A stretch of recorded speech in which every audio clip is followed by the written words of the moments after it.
and the values of the middle class. We believe the middle class is how you define the success of an economy. Folks, look, we value engineers and workers in the line, the sales force. We have faith in you. We have pride in you. Now, Governor Romney, that doesn't mean he doesn't like you. He loves you all. I don't doubt that a bit. Okay?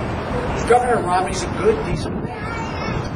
In my experience, he's a patriotic guy. He's a religious man. He raised 5 beautiful kids. Has a beautiful, great wife. But he has a fundamentally different view of how to make this country go. It's the same view of the last administration. A view that says as long as you look out for the guy at the top, as long as you give them the most significant tax breaks you can, hope to invest, as long as you have lax Wall Street oversight, you don't try to regulate them, as long as you do those things, everything's going to be okay. Workers, small businesses, communities, they can fend for themselves because everything's going to be okay. It'll come down from the top. It'll work. Just no regulation, basically, and give us more tax breaks. Because we will be the job creators. Look, here's the crux of Governor Romney's argument, why he's suited to be President of the United States. He doesn't argue, so far at least, that he has foreign policy expertise. He doesn't argue he's an expert on national security. He doesn't argue those things. That will probably come, but he's not arguing that. He's saying he's best suited to be President of the United States because his experience and expertise as a businessman.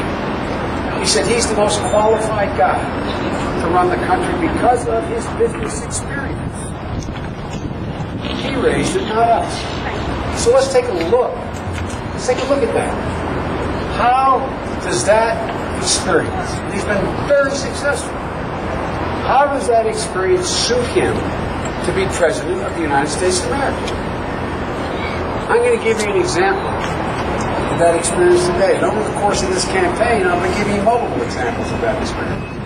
I'm going to give you a number of ideas. But today, I just want to pick one thing. As Dave said, in the 1990s, there was a steel mill in Kansas City, Missouri.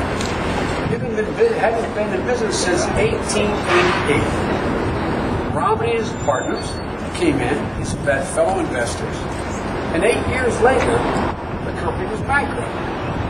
Romney and his partners added to that company, I think it had like $13 million in debt when he took the company over. And he added, on top of that, another $520 million in debt. 8 years later, it was in debt over $500 million.